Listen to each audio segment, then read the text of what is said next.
Happy New Year. Chúc mừng năm mới. Giây phút giao thừa đã qua. Giờ là sáng bữa sáng giờ đầu tiên của năm mới.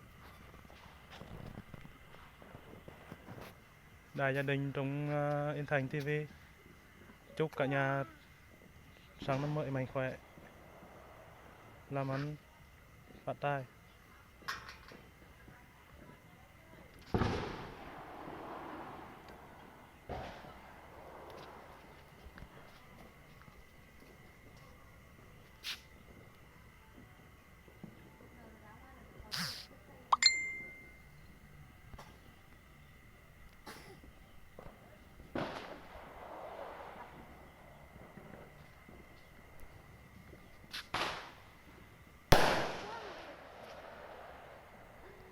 Thương anh cứu chứ.